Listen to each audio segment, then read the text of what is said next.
സെറ്റും കൊണ്ട് എടുത്തിട്ടുള്ള ഒരു ഇൻസ്റ്റാഗ്രാം പോസ്റ്റും ഒരു റീലും ഇട്ടില്ല എന്നുണ്ടെങ്കിൽ നമ്മുടെ ഒന്നും ഇന്നത്തെ കാലത്തെ വിഷു ആഘോഷം പൂർത്തിയാവില്ല. ശരിയല്ലേ ഞാൻ പറഞ്ഞത്?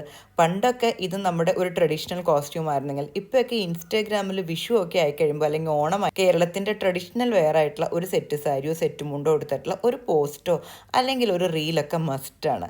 സെറ്റ് മുണ്ടുകളുടെ പാറ്റേണിൽ തന്നെ ഒരു എവർഗ്രീൻ ഹിറ്റ് ഡിസൈനാണ് നമ്മുടെ പുളിയിലക്കര കസവ് മുണ്ട് കേട്ടോ. ഈ പുളിയിലക്കര കസവ് മുണ്ടിൽ തന്നെ പലതരം വെറൈറ്റി ആയിട്ടുള്ള പ്രിന്റുകൾ ഇറങ്ങിയിട്ടുണ്ട്. അപ്പം ഞാൻ അധികം ഇൻസ്റ്റാഗ്രാം പേജുകളിലോ വേറെ ഷോപ്സിലൊന്നും കാണാത്ത ഒരു പ്രിന്റാണ് ഈ കോലം ഡിസൈൻ. എനിക്ക് ഭയങ്കര ഇഷ്ടപ്പെട്ടു, കുറച്ച് യുണീക്കായിട്ട് തോന്നി. അപ്പം ഇതാണ് നമ്മുടെ കോലം പ്രിന്റുള്ള പുളിയിലക്കര കസവ് മുണ്ടിൻ്റെ ഫൈനൽ ലുക്ക്. എനിക്ക് ഒത്തിരി ഇഷ്ടപ്പെട്ടു, നിങ്ങൾക്കും ഇഷ്ടപ്പെട്ടെന്ന് വിചാരിക്കുന്നു. ഇതിൻ്റെ റേറ്റ് വരുന്നത് 999 റുപ്പീസാണ് കേട്ടോ. 999 ഈ സെറ്റ് മുണ്ട് മാത്രമല്ല, അതിൻ്റെ കൂടെ അതാ ഈ എംബ്രോയ്ഡറി ബ്ലൗസും കൂടെ നമുക്ക് അവൈലബിൾ ആണ്. അപ്പോൾ ഈ ലുക്ക് നിങ്ങൾക്ക് ഇഷ്ടപ്പെട്ടാൽ പേജ് ഞാൻ കൊളാബ് ചെയ്യുന്നുണ്ട്, കയറി നോക്കാൻ മറക്കണ്ട കേട്ടോ. വിഷുവിനും ഓണത്തിനും പുതിയ സെറ്റ് സാരിയും സെറ്റ് മുണ്ടൊക്കെ വാങ്ങി വാർഡ്രോബിൽ സ്ഥലം നിറച്ചുകൊണ്ടിരിക്കുമ്പോൾ നമ്മുടെ തൊട്ടരികെ ഒരു കയ്യെത്താവുന്ന ദൂരത്തിന് ഒരു പുതിയ ഡ്രസ്സ് സ്വപ്നം കാണാനോ വാങ്ങിക്കാനോ കഴിയാത്ത ഒത്തിരി പേര് നമുക്ക് ചുറ്റുമുണ്ട്.